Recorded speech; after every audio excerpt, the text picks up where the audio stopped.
దేవునికి మహిమ కలుగునుగాక. మన ప్రభు అయిన యేసుక్రీస్తు నామములో మీకందరికీ నా హృదయపూర్వకమైన వందనాలు తెలియపరుస్తున్నాను. పిల్లరా, దేవుడు మిమ్మల్ని అందరినీ దీవించి ఆశీర్వదించునుగాక. ఈ పూట కొద్ది నిమిషాలు దేవుని యొక్క శ్రేష్టమైనటువంటి మాటలు మనం ధ్యానం చేసుకుందాం. పరిశుద్ధ గ్రంథంలో నుంచి ద్వితీయోపదేశకాండం 13వ అధ్యాయం 18వ వాక్యాన్ని మనం చదువుకుందాం. ద్వితీయోపదేశకాండం 13వ అధ్యాయం 18వ వాక్యాన్ని మనం చదువుకుందాం. నీ దేవుడైన యెహోవా దృష్టికి యథార్థమైన దాన్ని చేయొచ్చు. నీ దేవుడైన యెహోవా మాట వినినప్పుడు యెహోవా తన కోపాగ్ని నుండి మల్లుకొని నీ యందు కనికరపడి నిన్ను కరుణించి నీ పితరులతో ప్రమాణము చేసిన రీతిని నిన్ను విస్తరింప చేయనట్లు నిర్మూలము చేయవలసిన దానిలో కొంచెమైనను నీ యొద్ద ఉంచుకొనకూడదు. దేవుని బిడ్డలారా, చదవబడినటువంటి వాక్య భాగములో మనం ఒకసారి గమనించగలిగినట్లయితే మనము ఆరాధిస్తున్నటువంటి దేవుడు ఆయన ఏమై ఉన్నాడో, ఎలాంటి కార్యాలు మన జీవితంలో చేస్తారో స్పష్టంగా మనకు దేవుని వాక్యము తెలియపరుస్తూ ఉంది.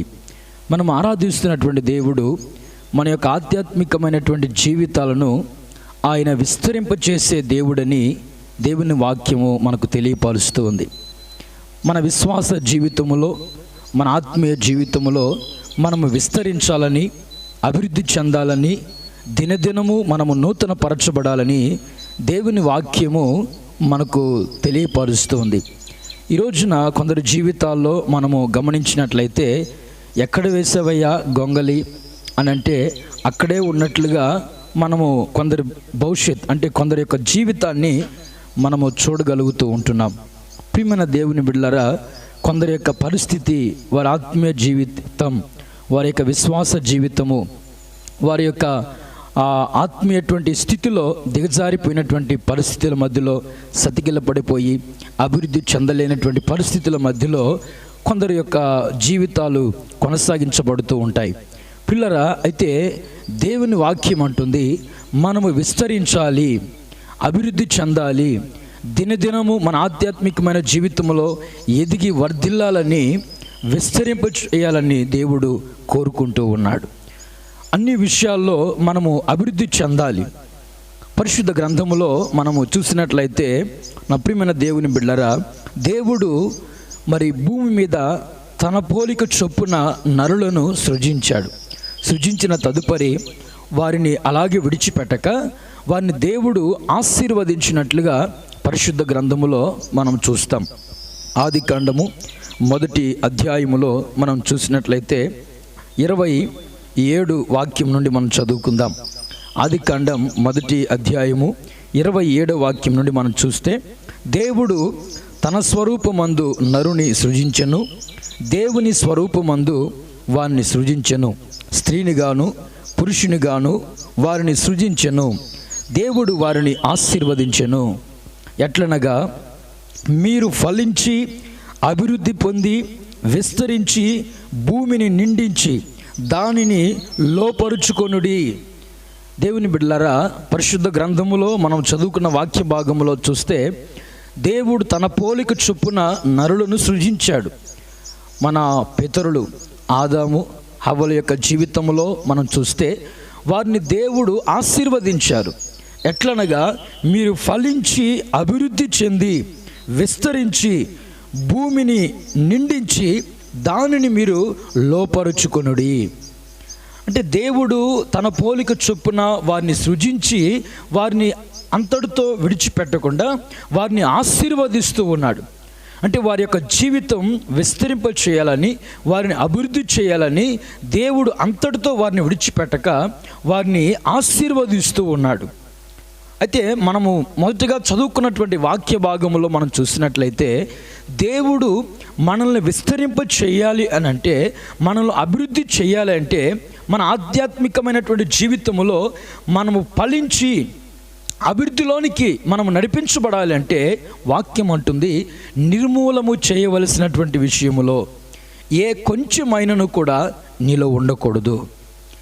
అంటే మన యొక్క ఆత్మీయ స్థితిలోను లేక విశ్వాసములోను మన భక్తిలోను అభివృద్ధి విస్తరించటం ఫలించాలి అని అంటే నిర్మూలము చేయవలసినటువంటి విషయంలో దేవుడు మనలో ఏదైతే కోరుకుంటున్నాడో పరిశుద్ధతను నీతిని ప్రభు మనలో కోరుకుంటూ ఉన్నాడు.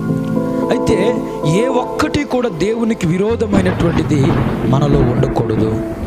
పాపమే కానివ్వండి, మచ్చ, ముడత, డాగు, కలంకము ఏది కూడా మన యొక్క జీవితంలో ఉండకూడదు. వాటిని మనం నిర్మూలము చేయాలి. మన యొక్క పాపపు జీవితాన్ని, మన యొక్క ఆత్మీయ జీవితంలో ఏది అడ్డుపడకుండా, అభివృద్ధి చెందటానికి అడ్డుపడకుండా ఉండే విషయంలో మనల్ని విస్తరింప చేయకుండా ఉండటానికి ఏదైతే మనలో ఏ ఒక్క చిన్న లోపం ఉంటుందో దాన్ని మనము తీసివేయాలి. అందుకే దేవుని వాక్యములో వ్రాయబడినటువంటి మాట మనం చూస్తే ద్వితీయోపదేశకాండం 13వ అధ్యాయంలో అక్కడ వ్రాయబడి ఉంది, నిన్ను దేవుడు కరుణించి నీ పితరులతో ప్రమాణము చేసిన రీతిని నిన్ను విస్తరింప చేయనట్లు నిర్మూలము చేయవలసిన దానిలో కొంచెమైనను నీ యొద్ద ఉంచుకొనకూడదు. కొంచెమైనను నీ యొద్ద ఉంచుకోకూడదు. దేవుడు మన జీవితంలో మనల్ని విస్తరింప చేయాలని, మనల్ని అభివృద్ధి చేయాలని ప్రభు కోరుకుంటున్నాడు. కనుక ఆయనకి ఇష్టమైనటువంటి బిడలముగా జీవించాలే తప్ప దేవునికి విరోధమైనటువంటిది ఏది మనలో ఉండకూడదు.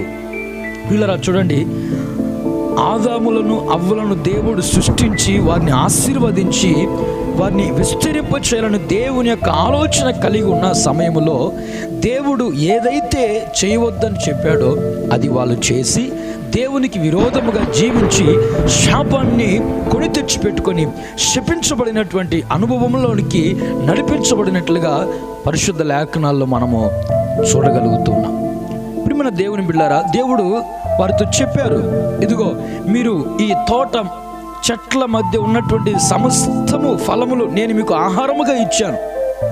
ఈ ఏదైనా తోటలో మీరు సంచరించండి, ఈ ఏదైనా తోటలో మీరు నివసించండి, మీకు కలిగినటువంటి సమస్తాన్ని నేను మీకు అనుగ్రహించాను. ఈ తోట చెట్ల పండ్లన్నీ కూడా మీరు తినండి, అయితే ఒక్క చెట్టు పండు మాత్రం మీరు తినొద్దు. దేవుడు ఆజ్ఞాపించాడు, దేవుడు వారిని హెచ్చరించాడు. అయితే దేవుడు ఏదైతే చెప్పాడో, ఏదైతే చేయవద్దు అని చెప్పాడో అది వాళ్ళు చేసి పాపాన్ని కొని తెచ్చి పెట్టుకొని శపించబడినటువంటి అనుభవాలలో జీవించినట్లుగా మనం చూస్తూ ఉన్నాం. దీని అర్థం ప్రియులరా, మనము విస్తరించాలి అంటే దేవుడు ఏదైతే చేయవద్దు అని అంటున్నాడో అది మనము చేయక దేవుని మాట విని దేవుని మాటకు లోబడి మనము జీవించగలిగినట్లయితే దేవుడు తప్పక మన ఆధ్యాత్మికమైన జీవితంలో ఆయన మనల్ని విస్తరింప చేసి అభివృద్ధి చెంది దేవుని యొక్క ఉన్నతమైనటువంటి ఆశీర్వాదాలతో ఆయన మనల్ని నింపుతాడు. దేవునికి స్తోత్రం, హల్లెలూయా. పిల్లరా గమనించండి, అబ్రహాము గారితో దేవుడు మాట్లాడుతూ ఉన్నాడు. 12వ అధ్యాయం, ఆదికాండం 12వ అధ్యాయం మొదటి నుండి మనం చదువుకున్నట్లయితే అబ్రహాము గారితో దేవుడు మాట్లాడుతూ, నీవు లేచి నీ దేశము నుండి, నీ బంధువుల యొద్ద నుండి, నీ తండ్రి ఇంటి నుండి బయలుదేరి నేను నీకు చూపించు దేశమునకు వెళ్ళుము. నిన్ను గొప్ప జనముగా చేసి నిన్ను ఆశీర్వదించి నీ నామమును గొప్ప చేయుదును, నీవు ఆశీర్వాదకరముగా ఉందువు అని దేవుడు అబ్రహాము గారితో మాట్లాడతారు. అబ్రహాము గారితో మాట్లాడినప్పుడు దేవుడు దర్శించి అబ్రహాము గారితో మాట్లాడినప్పుడు దేవుని యొక్క మాట విని సమస్తమును విడిచిపెట్టి దేవుణ్ణి వెంబడించినట్లుగా మనం చూస్తూ ఉన్నాం. పిల్లరా, మరి ఈరోజున అనేక మంది దేవుని మాట వినకుండా, దేవుని మాటను ఆలకించకుండా, దేవుని మాటను పెడచెవిని పెట్టి దేవునికి విరోధముగా జీవిస్తూ, మోసం చేస్తూ, పాపములో జీవిస్తూ వారి జీవితాలను శపించబడినటువంటి మార్గములోనికి మరి కొనసాగించుకుంటున్నటువంటి సమయాన్ని మనము చూడగలుగుతూ ఉంటాం. అయితే ఇక్కడ అబ్రహాము గారితో దేవుడు మాట్లాడారు, నువ్వు లేచి సమస్తమును విడిచిపెట్టి నన్ను వెంబడించు. నేను నీకు చూపించు దేశమునకు వెళ్ళుము, అక్కడ నిన్ను నేను ఆశీర్వదించి నీ నామాన్ని గొప్ప చేస్తానని దేవుడు అబ్రహాము గారితో చెప్పినప్పుడు వెంటనే దేవుని మాట కాదనకుండా దేవుని మాటను ఆలకించి దేవుని మాట ప్రకారముగా తన జీవితాన్ని కొనసాగిస్తూ ఉన్నాడు. పిల్లరా, అంచేత దేవుని వాక్యములో మనం చూసినట్లయితే అబ్రహాము గారి యొక్క జీవితములో దేవుడు వారిని విస్తరింప చేసినట్లుగా లేఖనాల్లో మనం చూస్తాం. 13వ అధ్యాయములో 17వ వాక్యంలో మనం చూస్తే అక్కడ రాయబడి ఉంది 16వ వాక్యం నుండి, మరియు నీ సంతానము భూమి మీద నుండి రేణువుల వలె విస్తరింప చేసేదను. పిల్లరా, అబ్రహాము గారి యొక్క సంతానాన్ని దేవుడు భూమి మీద విస్తరింప చేస్తూ ఉన్నాడు. అన్ని విషయాల్లో దేవుడు అబ్రహాము గారిని ఆశీర్వదించి, అన్ని విషయాల్లో దేవుడు హెచ్చించి, అన్ని విషయాల్లో దేవుడు అబ్రహాము గారిని దీవించి విస్తరింప చేస్తూ ఉన్నాడు. వాక్యంలో రాయబడి ఉంది, మరియు నీ సంతానమును భూమి మీద నుండి రేణువుల వలె విస్తరింప చేసేదను. ఎట్లనగా ఒకడు భూమి మీద నుండి రేణువులను లెక్కింపగలిగిన ఎడల నీ సంతానమును కూడా లెక్కింపవచ్చును.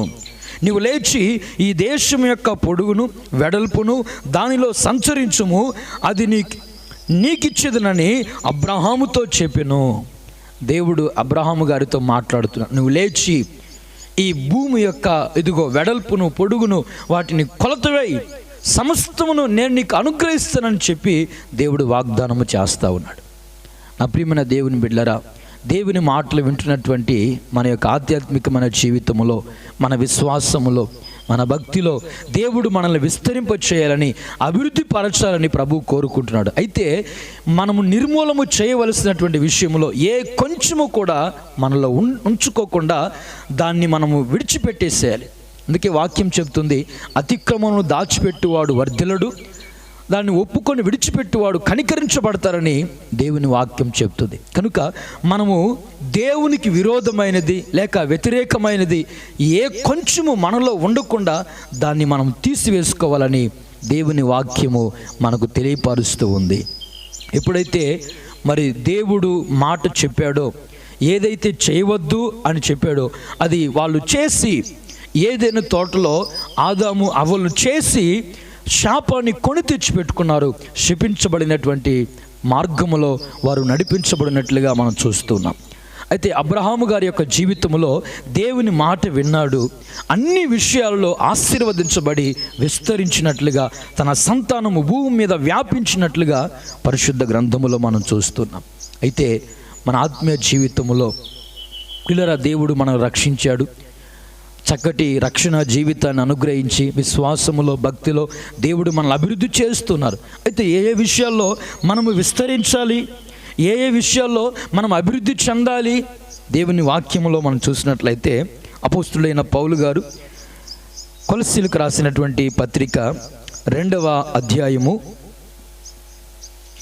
కొలస్సీలకు రాసినటువంటి పత్రిక 2వ అధ్యాయము 6-7 వచనాల్లో మనం చూస్తే, కావున మీరు ప్రభు అయిన యేసు క్రీస్తును అంగీకరించిన విధముగా ఆయన యందు వేరు పారిన వారై ఇంటి వలె కట్టబడుచు, మీరు నేర్చుకున్న ప్రకారముగా విశ్వాసమందు స్థిరపరచబడుచు, కృతజ్ఞతాస్తుతులు చెల్లించుట యందు విస్తరించుచు ఆయన యందు ఉండి నడుచుకొనుడి.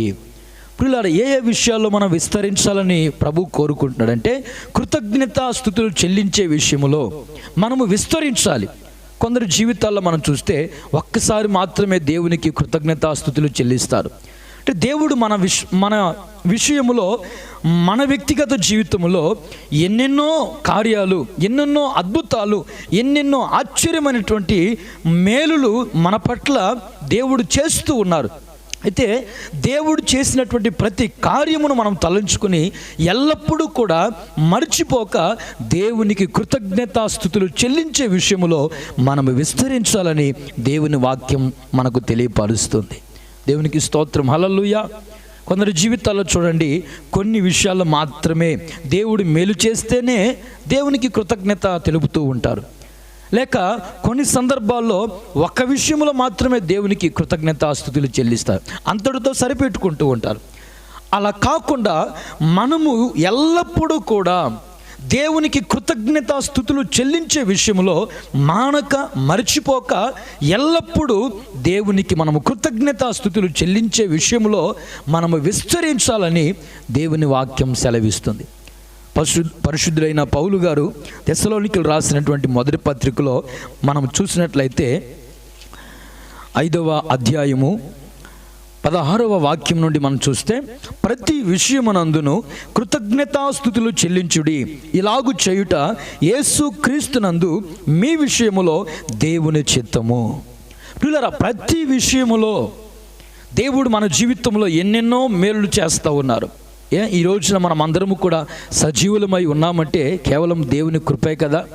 దేవుని కృపలేనిదే క్షణమైనా మనం బ్రతకలేము, క్షణమైనా ఈ భూమి మీద మనం జీవించలేం. దేవుడు మన జీవితంలో ఎన్నో మేలు చేస్తూ ఉన్నారు. మన వ్యక్తిగత జీవితంలో, ఆధ్యాత్మికమైన జీవితంలో దేవుడు అనేక విధాలుగా అన్ని విషయాల్లో ఆశీర్వదిస్తున్నటువంటి ఆ యొక్క విషయాన్ని మనం తలంచుకొని ఎల్లప్పుడూ కూడా మనము కృతజ్ఞత స్తుతులు చెల్లించే విషయంలో మనము విస్తరించాలని దేవుని వాక్యం సెలవిస్తుంది. ఒకటి, కృతజ్ఞతాస్తుతులు చెల్లించే విషయంలో మనం విస్తరించాలి. రెండవదిగా మనం చూసినట్లయితే ఎదుటివానికి ప్రేమ చూపే విషయంలో మనం విస్తరించాలి. పరిశుద్ధ గ్రంథములో తెస్సలోనికీయులకు రాసిన మొదటి పత్రిక 3వ అధ్యాయము 3వ వాక్యంలో రాయబడి ఉంది. తెస్సలోనికీయులకు రాసినటువంటి 2వ పత్రిక 1వ అధ్యాయం 3వ వాక్యములో, సహోదరులారా, ఎల్లప్పుడూ మిమ్మల్ని గూర్చి దేవునికి కృతజ్ఞతాస్తుతులు చెల్లించుటకు బద్ధులమై ఉన్నాము. ఇది యుక్తమే, ఏలయనగా మీ విశ్వాసము బహుగా అభివృద్ధి చెందుచున్నది. మీరు అందరిలో ప్రతివాడును ఎదుటివాని ఎడల చూపు ప్రేమ విషయములో ఎదుటివాని చూపు ప్రేమ విస్తరించుచూ ఉన్నది అని దేవుని వాక్యం సెలవిస్తుంది. అంటే మనము ఎదుటివాని విషయంలో చూపే ప్రేమ విషయంలో మనము విస్తరించాలని దేవుని వాక్యం సెలవిస్తుంది. కొందరు జీవితాల్లో చూడండి, వాళ్ళకి నచ్చిన వారి విషయంలో మాత్రమే ప్రేమ చూపిస్తూ ఉంటారు. అలా కాకుండా శత్రువులను ప్రేమించుడి అని దేవుని వాక్యం సెలవిస్తుంది. అంటే మనము ఎదుటివారి విషయంలో, అందరి విషయంలో దేవుని యొక్క ప్రేమను మనము కనుపరచాలని దేవుని వాక్యము ఈ సందర్భంలో మనకు జ్ఞాపకం చేస్తూ ఉంది. అంటే దేవుని ప్రేమను మనము కనుపరచాలి, దేవుని ప్రేమను ఇతరులకు తెలియపరచాలి. ఆ ప్రేమ చూపే విషయంలో మనము విస్తరించాలని దేవుని వాక్యం మనకు తెలియపరుస్తుంది. కృతజ్ఞత చెల్లించే విషయంలో విస్తరించాలి. అలాగే ఎదుటివారికి చూపు ప్రేమ విషయంలో మనము విస్తరించాలని దేవుని వాక్యము మనకు చెప్పకనే చెబుతుంది. ఇంకొక మాట కూడా పరిశుద్ధ గ్రంథములో నేను మీకు జ్ఞాపకం చేస్తాను.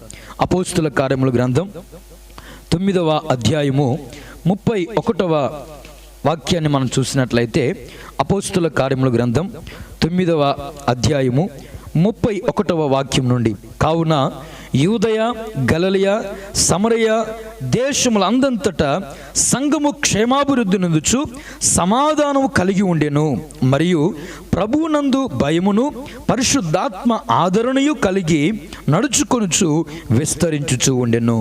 పిల్లరా, పరిశుద్ధుడైన పౌలు గారు మాటలు రాస్తూ ఉన్నారు. దేవుని వాక్యములో మనం చూస్తే ఆది సంఘము ఎలా ఉన్నది, ఎలా విస్తరిస్తూ ఉంది అని కానీ మనం చూసినట్లయితే, యూదయ, గలిలయ, సమరయ దేశముల అందంతటా దేవుని భయము కలిగి నడుచుకొనొచ్చు, అలాగే పరిశుద్ధాత్మ యొక్క ఆదరణ కలిగి వారు విస్తరించుచూ ఉన్నారట. దేవుని భయము కలిగి, పరిశుద్ధాత్మ యొక్క ఆదరణ కలిగి వారు సంఘము విస్తరిస్తూ ఉంది, వ్యాపిస్తూ ఉంది. ఈ రోజున దేవునికి భయపడే వాళ్ళు కనిపించట్లేదు, దేవునికి లోబడి జీవించే వాళ్ళు కనిపించట్లేదు. నా ప్రియమైనటువంటి దేవుని బిడ్డలారా, దేవుని వాక్యం అంటుంది, మన విశ్వాస జీవితములో, మన ఆత్మీయ జీవితములో ఆది సంఘం ఏ విధంగా సమస్త దేశముల ఎందంతటా విస్తరిస్తూ ఉందో, అలాగా మనము కూడా మన ఆత్మీయ స్థితి పరిశుద్ధాత్మల యొక్క ఆదరణ యందు, దేవుని భయము యందు మనము విస్తరించాలని దేవుని వాక్యం సెలవిస్తుంది. ఎల్లప్పుడూ దేవుని యందు భయభక్తులు కలిగి, ఎల్లప్పుడూ దేవునికి లోబడి, పరిశుద్ధాత్మ యొక్క ఆదరణ చేత మనం నింపబడుతూ, పరిశుద్ధాత్మ అభిషేకాన్ని మనం పొందుకొని, పరిశుద్ధాత్మ యొక్క వరములను మనము అనుభవిస్తూ మనం వ్యాపించాలి, అభివృద్ధి చెందాలి, విస్తరించాలని ప్రభు కోరుకుంటూ ఉన్నాడు. కనుక ఆ విషయంలో మనం విస్తరించాలి. మరొక విషయాన్ని కూడా నేను మీకు జ్ఞాపకం చేస్తాను. కొరింథీయులకు రాసినటువంటి 2వ పత్రిక 8వ అధ్యాయము 1వ వచనం నుండి మనం చదువుకున్నట్లయితే అక్కడ రాయబడి ఉంది. కొరింథీయులకు రాసిన మొదటి పత్రిక 2వ పత్రిక 8వ అధ్యాయము 1వ వచనం నుండి మనం చదువుకున్నట్లయితే, సహోదరులారా, మాసిదోనియా సంఘములకు అనుగ్రహింపబడి ఉన్న దేవుని కృపను గూర్చి మీకు తెలియజేయుచున్నాము. ఏలయనగా వారు బహు శ్రమల వలన పరీక్షింపబడుగా అత్యధికముగా సంతోషించిరి, మరియు వారు నిరుపేదలైనను వారి దాతృత్వము బహుగా విస్తరించెను. దేవునికి స్తోత్రం కలుగునుగాక. దేవుని బిడ్డలారా, ఇక్కడ మనం నేర్చుకోవలసినటువంటి విషయం ఏమిటంటే, దేవునికి మనము అర్పించే అర్పణలో, దేవునికి మనము ఇచ్చే విషయంలో, అది కానుకలే కానివ్వండి, లేక దశమ భాగములే కానివ్వండి, అంటే దేవునికి మనం ఇచ్చే విషయంలో మనము విస్తరించాలని దేవుని వాక్యం మనకు చెబుతుంది. ఇక్కడ మాసిదోనియా సంఘాన్ని గూర్చి పరిశుద్ధుడైన పౌలు గారు జ్ఞాపకం చేస్తూ అంటున్నారు, మాసిదోనియా సంఘస్థులట వారు దేవుడు వారికి అనుగ్రహించినటువంటి కృపను గూర్చి నేను మీకు తెలియజేస్తూ ఉన్నాను. వారు శ్రమల వలన పరీక్షింపబడుతూ, అంటే వారి జీవితంలో ఎన్నో శ్రమలు వస్తున్నాయి, ఎన్నో కష్టాలు కన్నీళ్ళ మధ్య వారు బ్రతుకుతున్నటువంటి ఆ సందర్భాల్లో కూడా వారి దాతృత్వము ఎలాగున్నది అంటే, ఆ శ్రమలలో సంతోషించుచు, ఆ శ్రమలలో వారు నిరుపేదలైనప్పటికీ కూడా వారు దేవునికి ఇచ్చే విషయంలో విస్తరిస్తూ ఉన్నారట. దేవునికి ఇచ్చే విషయంలో ఆ దాతృత్వము బహుగా విస్తరిస్తూ ఉంది. అంటే సమృద్ధిగా దేవునికి ఇస్తున్నారు. నిరుపేదలైనప్పటికీ వారు దేవునికి ఇచ్చే విషయంలో సమృద్ధిగానే ఇస్తున్నారే తప్ప సనుక్కుంటూ గొనుక్కుంటూ, ఏమండి నా దగ్గర లేదు కదా, నేను దేవునికి ఈసారి వరకు ఇవ్వకపోతే పర్వాలేదులే అనుకోట్ల, వాళ్ళు సనుక్కోట్ల, గొనుక్కోవట్ల, పిసనారితనంగా ఇవ్వట్ల. ప్రియులరా, వారి దాతృత్వం ఎలా ఉన్నదంటే బహుగా విస్తరిస్తుంది. అంటే ఒక్కొక్క మెట్టు అభివృద్ధి చెందుతుంది. అలాగా మనము దేవునికి ఇచ్చే విషయంలో మనము సమృద్ధిగా ఇచ్చి మనము విస్తరించాలని దేవుని వాక్యం మనకు చెబుతుంది. చాలామంది చూస్తే దేవునికి ఇచ్చే విషయంలో, పిల్లరా చూడండి, సనుక్కుంటూ ఇస్తూ ఉంటారు. ఒక కుటుంబం నాకు తెలుసు, వారి విశ్వాస జీవితంలో చూస్తే దేవుని మందిరానికి వస్తూ ఉంటారు. వచ్చే ముందుగానే 10 రూపాయలు తీసుకొని చిల్లర మార్చుకొని తలా 2 రూపాయలు జోబులో వేసుకొని వస్తారు. దేవుని మందిరానికి వచ్చిన తర్వాత కానుకలు వేసే సమయంలో ఆ 2 రూపాయలు తలా 2 రూపాయలు వేసి వెళ్ళిపోతూ ఉంటారు. దేవుడు వారిని సమృద్ధిగానే ఆశీర్వదించాడు, అన్ని సమృద్ధిగా ఉన్నాయి. కానీ దేవునికి ఇచ్చే విషయంలోకి వచ్చేసరికి పిసనారితనము, పిరికితనము, సనుక్కుంటూ గొనుక్కుంటూ వేస్తూ ఉంటారు. అంచేత వారి యొక్క ఆధ్యాత్మికమైన జీవితంలో అభివృద్ధి కనిపించదు. పిల్లరా, దేవుని వాక్యం చెబుతుంది, మనం విస్తరించాలంటే దేవునికి ఇచ్చే విషయంలో అభివృద్ధి సమృద్ధిగా ఇచ్చి దేవుని సంతోషపెడుతూ హృదయపూర్వకముగా మనం ఎప్పుడైతే దేవునికి ఇస్తామో, దేవుడు తప్పక మన కొరకు ఆకాశపు వాక్యాలను విప్పి పట్టజాలనంత విస్తారమైనటువంటి దీవెనలు సమృద్ధిగా అనుగ్రహిస్తారు. ఆ ఇచ్చే విషయంలో మనం విస్తరించాలని దేవుని వాక్యం చెబుతుంది. కనుక మన విశ్వాసంలోను మన ఆత్మీయ జీవితంలోను దేవుడు మనల్ని విస్తరింప చేయాలని కోరుకుంటున్నాడు. కనుక దేవుని మాట విందాం.